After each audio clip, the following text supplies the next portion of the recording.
Amorim said, look, if we're being honest, the Europa League isn't our priority. Our priority is to get better over a longer period of time. If we lose tomorrow, it won't change a lot our ideas for next season. We felt it on Sunday, didn't we? I had no energy for that Arsenal game at all. None. I just couldn't get up for it at all.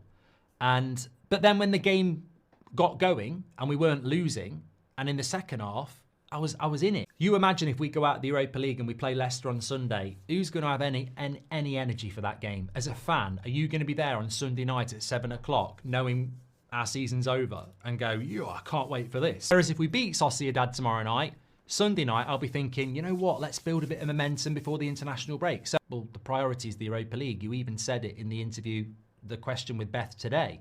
If you win the Champions League, it changes your ability to spend money in the summer. And that allows you to bring better players in, which allows you to grow quicker, which means your job will be in jeopardy less. If somebody said to me, would you swap Bruno Fernandes for Jude Bellingham, I'd do it. So, and that's nothing against Bruno. If somebody said to me, would you swap Garnacho for Rafinha, I'd probably do it because these are better players than these players. Would I swap Rasmus for Osman? Yeah, of course I bloody would.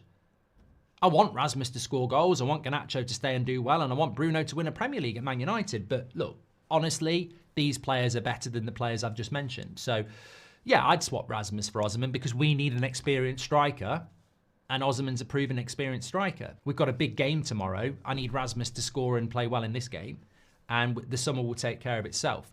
I don't see Osman coming to Manchester United. I think Victor Osimhen at his age will want to play Champions League football. He will want to earn big money. He has been linked with Saudi in the past, so that means he's considered it.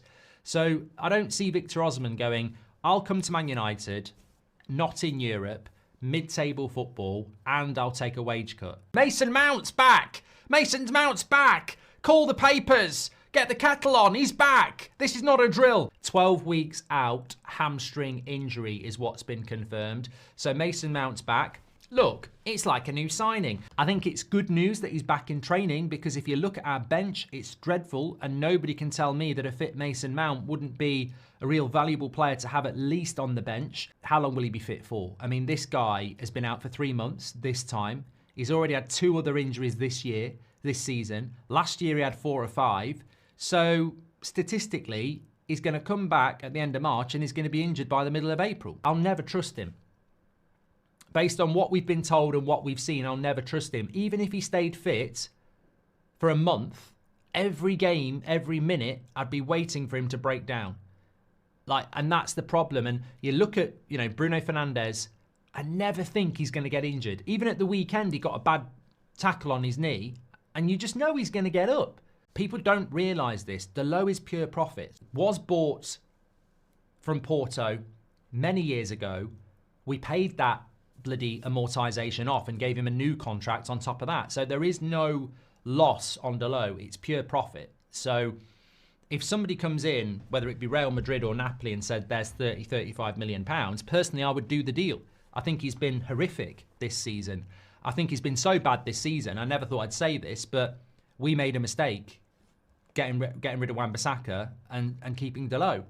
Now, let me just counter that by saying, if I'm going to play wing-backs, Dalot is the better pick over Wan-Bissaka. 100%. Wan-Bissaka is better defensively.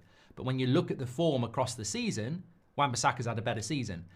I would replace both of those players. Wan-Bissaka and Dalot are not the long-term solution for me anyway.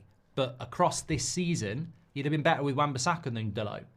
Dalot needs to go, as far as I'm concerned. You can't tell me that Maguire, in 2 years' time, is going to be as good as he is now, or as fit as he is now, considering he'll be 33, 34. And also, factually, when you look at Maguire over the last 18 months, he's now had 4 significant injuries that have kept him out for longer than 2 weeks. So, and in the 2 years before that, he was very rarely injured. So what does that tell me? In the last 18 months, his body has started to feel the wear and tear of a long professional career.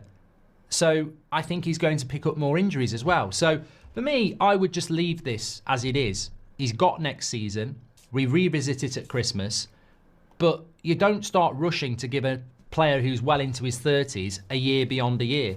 And that's where I would be on it. I do value Maguire in a three centre-back system. I understand the logic, but I don't think anybody can tell me that the season after next he's going to be as good as he is now or as fit as he is now.